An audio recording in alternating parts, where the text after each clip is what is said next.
Monsieur le ministre de la Santé, Messieurs les ministres de la Santé, des Infrastructures, de la Jeunesse et des Sports,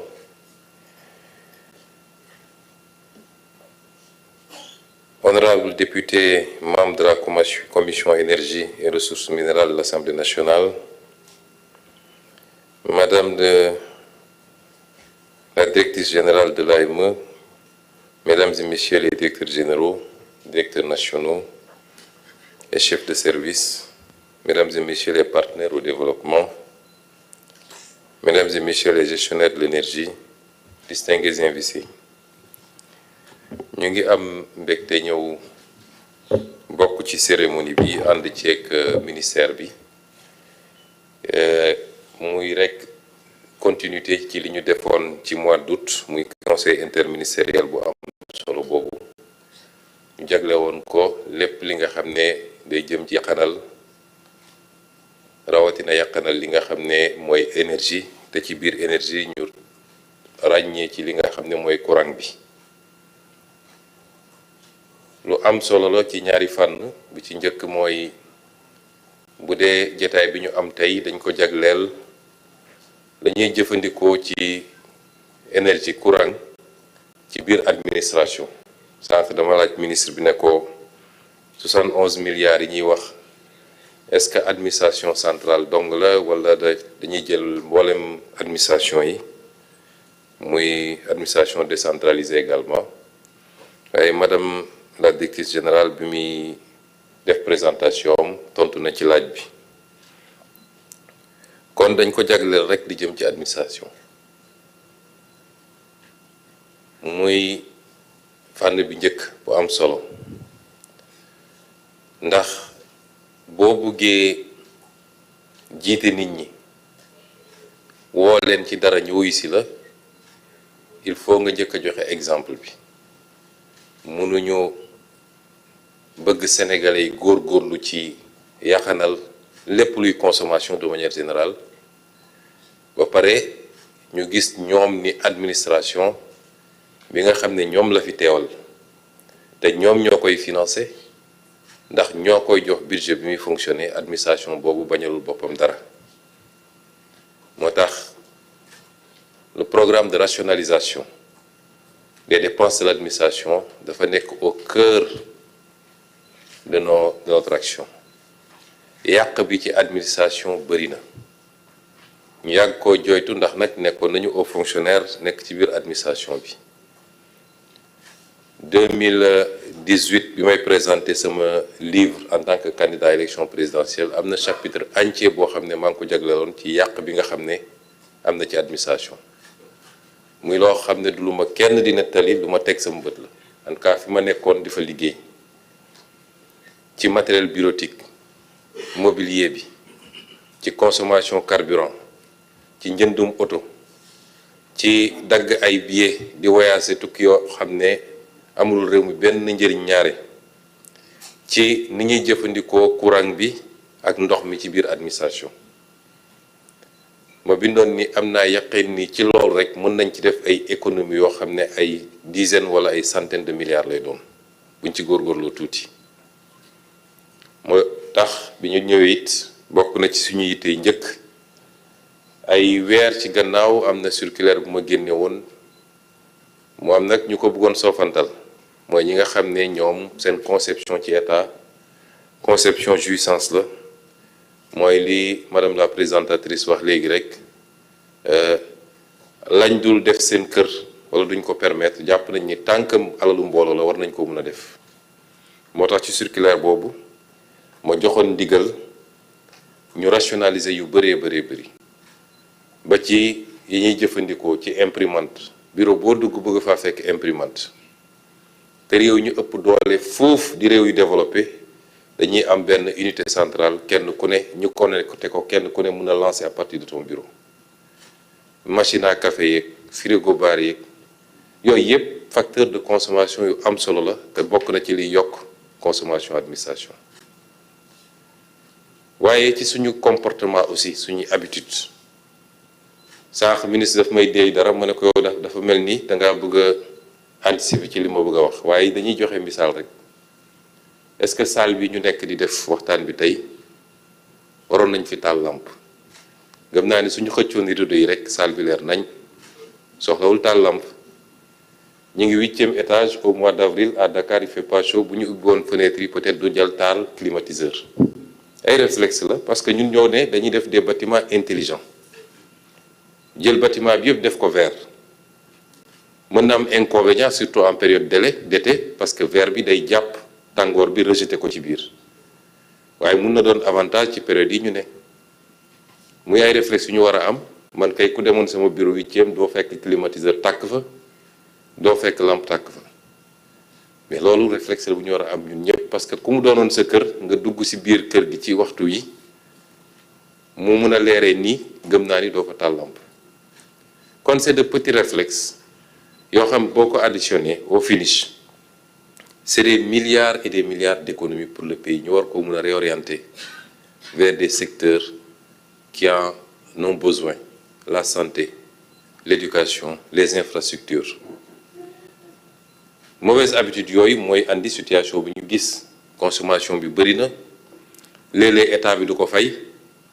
andil Senelec ay problème monsieur le DG du ma weddi ñuy daw ci gannaaw ay factures léeg-léeg ñu ne nañu def ay convention de dette croisée parce que ñoom it amel nañu état bi fiscalité wala leen waaye jàpp naa ni bu ñu xoolaatoon loolu rek bañ koo sofantal dina doon lu am solo bu boobaa nag war nañoo mun a wëlbatiku jàllale ko it ci société bi parce que gëm naa ni kër gu ne war na am un gestionnaire de l'énergie de la maison ñun de bi ñuy nekk ndaw les parents étaient très regardants ci yooyu buñ ñëwaan fekk robinet bu ñu tëjuñu ko bu baax muy tokk-tokkal defe naa ñëpp la ñuy aligné temps bi ba ñu ne kii moo mujjee ci robinet bi la même chose nga ñëw fekk kër gi néeg bu kenn newul lampe bi tàkk wala ñu bàyyi télé bi noonu wala yu mel noonu kon suñ ko defee ci commencé ci administration centrale administration de manière générale liñ ci jublu mooy war a gën a mën a lay bu ñu jàkkaarloog ak askan wi soññ leen ci habitude yooyu moo tax ñu ngi féliciter madame la directrice générale de l'AME ci liggéey bu rafet bi mu def ak gain yi mu ci commencé am may dalal xelu madame Senghor ne ko ci wàllu yaxanal ak wàllu gestion bu rafet man jigéen ñi laa ci wóolu ba may nekk impôt domaine daan naa wax ni lépp luy contact ak xaalis muy bureau de recouvrement yi su ma doon DG dama koy jox jigéen ñi ndax du ñu randal wala bëriwul te mën nañoo yàqanal bu baax a baax xanaa kay wàññi tuuti rek xew yu rëy yi waaye boo ci génnee loolu jàmbaar lañu loolu mooy premier volet bi ñaareel volet bi nag lii day dugg globalement ci politique énergétique u état bi wax nañ ko waxaat ko et énergie dafa bokk ci l'une de nos plus grandes priorités parce que sans énergie en quantité suffisante en qualité et à coût abordable mënoo développer ab réew amul fenn ci àdduna Sénégal mënul développer wu ak énergie boo xam ne kilowatt heure bi dépassé na 100 francs defe naa war na nekk ay 117 francs monsieur le directeur général nga comparé ko ay réew yi nga xam ne ñu ngi ay 40 francs wala lu ko yées sax fii biir Afrique de l'Ouest am na réew yoo xam ne ñu ngi à 60 francs wala 65 francs investisseur bu war a ñëw bëgg a investir ba defe naa dina jafe mu tànn Sénégal au détriment de ces pays surtout nag bu fekkee yeneen facteurs yi ñuy soxla yépp ëppalewuñu leen ko ëppalewuñu leen ressources naturelles ëppalewuñu leen matières premières ëppalewuñu leen ressources humaines ndax ñun ñëpp ñoo bokk configuration démographique avec des populations majoritairement jeunes qui ne demandent qu'à être formées et à travailler donc énergie day doon un facteur discriminant dans cette compétition tey soo seetee li xew ci àdduna boo gisee réewu Amérique ak seen njiit yu bees di essayer imposer yeneen partenaires yi yenn affaires yi surtout ñi jëm ci Europe bokk na ci li ñu leen gën a ëppale mooy énergie ndax ñoom am nañ seen pétrole seen gaz de schiste war a mën a jaay pétrole à des coûts très faibles. Je crois que nu mu tuuti il y a 1,5 wala 2,5 de différence ci coût énergie bi. Et comme je dis tout le temps, là où se trouve l'énergie se trouve l'industrie, se trouve la production. Les pays d'Asie du Sud-Est l'ont réglé depuis longtemps, moo tax ñu mënoon am les délocalisations massives. Kon ñun ñëpp il faut ñu dëppoo xam ni problème mu énergie du problème mu Sénélec, problème mu sénégalais yëpp la. Il faut qu'on réussisse ce pari. Réussir bi nag plan sur le moyen et le long terme la. Énergie ça coûte cher. Benn centrale bu 200 mégawatts nu mu tuuti na la coûter monsieur le DG je crois 200 milliards mënoo ko fa am moins que ça. Donc ça coûte très cher, c'est des investissements lourds qu'il nous faut planifier par rapport ak situation bi ñu fekk ci réew mi, par rapport ak capacité réew mi. Dans un partenariat public-privé peut-être qu'il faut revoir et rénover parce que li ma wax rek énergie c'est un secteur de sécurité nationale. Mënoo ko bàyyi ak ay nit ñu koy pamte di xuloo di xeex di tëjante kaso di génn alors que ci jamono jooju les ministères de l'énergie programmé woon pour ñu mun a faire face à nos besoins bañ a nekk dans des situations de délestage fii ak ay weer yu néew il fallait que yenn centrales yi mun a commencer marcher. Tey yéen a ngi gis bateau bee nekk fële solution bu baaxul ci Sénégal fii lañ ko fekk ñuy jaay énergie bi à plus de 110 ou 115 francs le kilowattheure. Lii du solution. Kon c'est une planification dans le temps. Tey boo amoon moyens yi sax mënoo tabax une centrale sérieuse en moins de 2 ans ou 3 ans soo commencé woon léegi teg première pierre bi ci diggante boobu lii ñu wax ni dafa am solo. Planification nee nañu à l'horizon 2050 suñu objectif c'est d'atteindre 10 000 mégawattheures 10 000 mégawatts. Tey ñu ngi à moins de 2000 mégawatts la ñuy produire au Sénégal compte tenu de certaines solutions yoo xam ne ñëpp xam nañ ni de solution. Kon loolu ñu war a def étaler ko dans le temps il faut que ñun ñëpp ñu accompagner ko mooy ñu méngale suñu consommation adapter suñu consommation ci planification stratégique boobu di dem ndànk-ndànk. Énergie il y a les énergies non renouvelable. Tey Sénégal yàlla wërsëgal ñu tuuti pétrole ak tuuti gaz wax naa ko waxat ko il faut que le peuple accompagne ce mouvement. Il n'est pas question que la malédiction des ressources naturelles bi ñu yàgg wax Afrique pour man la malédiction des ressources naturelles c'est pas guerre yi muy andi de loolu lu garaaw la d'accord mais li gën a garaaw ci malédiction bi mooy nga toog ci ressources naturelles te bénéficier wu la. ñu koy exploiter di ko génne te yow bénéficier wu la loolu mooy malédiction ressources naturelles. Moo tax suñu option indépendamment lañ fi fekk ci ay contrats yoo xam ne signé nañ ko ba pare te mu engagé état ak état bu munti doon ñoo ngi ci jéego yi ak liggéey yi pour réapproprier wu suñu ressources yooyu ba la ci ëpp des biir réew mi bu ko defee ci ressources renouvelables yi l'option étant d'aller vers le gaz. Nga xam ne parmi les énergies fossiles je crois que c'est l'une des moins polluantes en tout cas ñu fexe ba ak gazoduc bi fexe ba andi gaz bi fii la ñu war a bëgg a def lu niroog Ndar énergie centrale Ndar énergie wala West Africa énergie ñu def ci yeneen ak yeneen yu bari ci réew mi ba am la ñu soxla suñu consommation wala sax ñu excédentaire ba mën a doon un pays exportateur. Te lu mën a ne la parce que xam ngeen ni ñi la ñu wër yépp ci ay dëkkandoo kenn mënalu ci boppam ci énergie fi mu toll nii. Mu des les énergies renouvelables par rapport à notre modèle de développement moo doon des énergies propres des énergies en tout cas plus propres que les énergies fossiles ñëpp xam nañ nit du lu yomb a développer. Parce que soo seetee ci benn critère rek mooy li mu laaj ci superficie su ma juumul pour faire un mégawatt je crois qu'il faut 1 hectare kon tey soo bëggoon def centrale 500 mégawatts il te faut 500 hectares donte léegi am nay technologie yu bees yoo xam ne mun na permettre ñu suspendre ko yu demee noonu waaye ba léegi dina limiter activité yi kon c'est des énergies sur lesquelles nous avons fait nos options am na yu bëri yoo xam ñu ngi ciy liggéey offre yi bëri na ministre bi mu ngi ciy liggéey ànd ceeg DG Senelec ak tous les techniciens waaye gëm naa ni mënul permettre peut-être ci mix énergétique bi à tout casser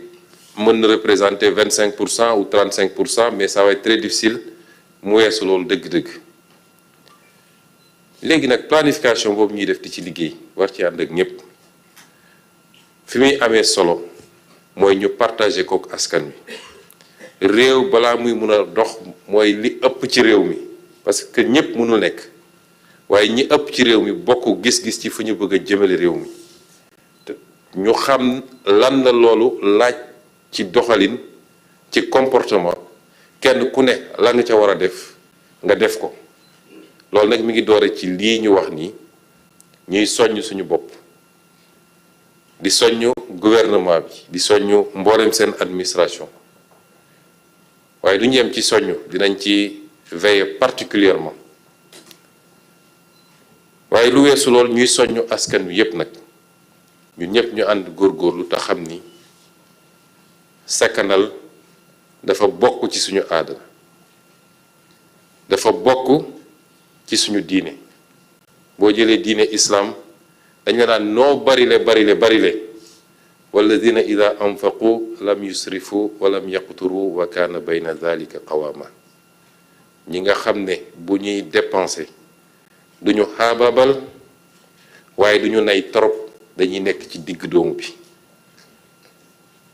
ñu jàngal ñu ni boo amee lu bari xaaj ko ñett lii nga dundee ko lii nga def ci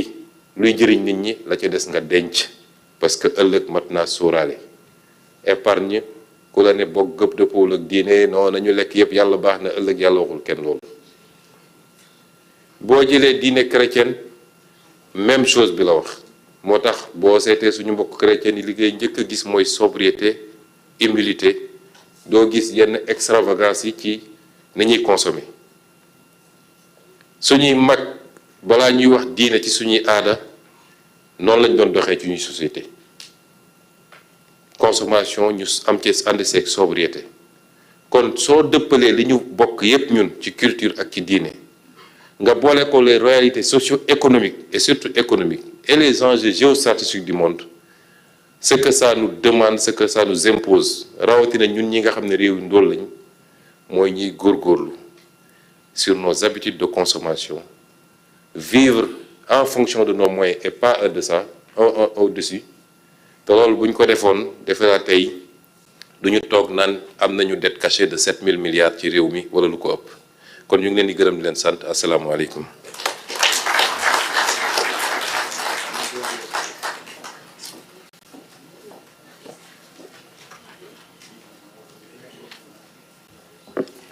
Merci beaucoup, Monsieur le Premier ministre.